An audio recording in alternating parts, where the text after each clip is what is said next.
সদৌ অসম কবি সন্মিলনৰ অন্তৰ্গত কামৰূপ জিলাৰ প্ৰথম কাৰ্যনিৰ্বাহক দেওবাৰে আমিনগাংস্থিত যুৱ বিকাশ কেন্দ্ৰত অনুষ্ঠিত হয়।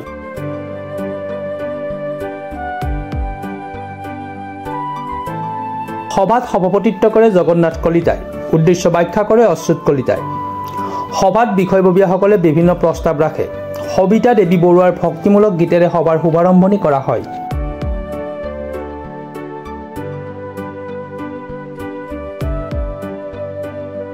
উপস্থিত থাকে সদৌ অসম কবি সন্মিলনৰ সাংগঠনিক সম্পাদক মৃণাল বৰা, উপসভাপতি ভৱেশ ডেকা, উপদেষ্টা ক্ৰমে অনিল গোস্বামী, মানিক দত্ত, পমি গোস্বামী, ৰুণামী তালুকদাৰ, উপসভাপতি ডক্টৰ শেৱালী দাস কলিতা, কোষাধ্যক্ষ শুক্লেশ্বৰ মালী, সাংগঠনিক সম্পাদক মেদিনী মোহন ভট্টাচাৰ্য, জিলা সহ সম্পাদক মিৰ্জা লুৎফৰ ৰহমান, পত্ৰিকা সম্পাদক চম্পাৱতী কলিতা, নৱনিযুক্ত প্ৰচাৰ সম্পাদক ধৰ্মেন্দ্ৰ বৰা, ছয়গাং শাখাৰ সভাপতি অনিল হাউদ, সম্পাদক মৃদুল কলিতা, কৃষ্ণচূড়া শাখাৰ সভাপতি হিমাজ্যোতি তালুকদাৰ, উত্তৰ গুৱাহাটী কবি সন্মিলনৰ সম্পাদক জয়শ্ৰী শৰ্মা ভট্টাচাৰ্য, কাৰ্যবাহী সদস্য ক্ৰমে জন ডেকা, বিদিতা ভট্টাচাৰ্য, সবিতা দেৱী বৰুৱা, হিমালী কলিতা, সঞ্জয় কুমাৰ দাস, পৃথক কলিতা।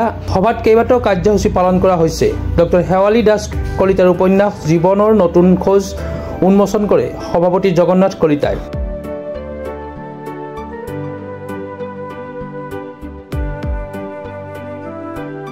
সভাত কবিতা পাঠ কৰে কবিসকলে।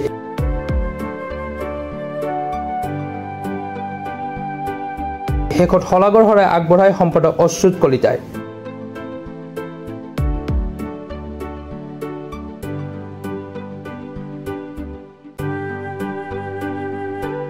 সুনীল দাসৰ ৰিপৰ্ট, প্ৰাতঃ টাইম ডিজিটেল।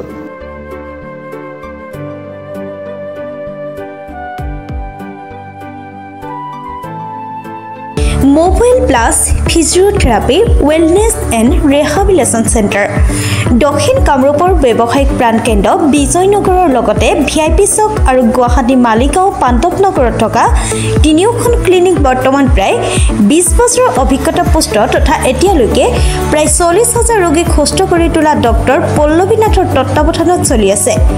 এই ফিজিঅথেৰাপি চেণ্টাৰ তিনিটাত বৰ্তমান অভিজ্ঞ ডক্টৰৰ দ্বাৰা যিকোনো জটিল ফিজিঅথেৰাপি চিকিৎসাৰ লগতে যিকোনো ৰোগীৰ ঘৰলৈ গৈ চিকিৎসা সেৱাৰ সুব্যৱস্থাও ৰাখিছে। আমাৰ ঠিকনা mobile plus physiotherapy wellness and rehabilitation centre, opposite Uparhali Bijoynagar SBI branch. আমাৰ VIP চকৰ ঠিকনাটো হ'ল VIP চক near VIP bus stop, Borjhar, Guwahati. আমাৰ মালিগাঁও ঠিকনাটো হ'ল চেলাছ 360 physiotherapy and rehabilitation centre, Maligaon Pandavnagar, Guwahati 12।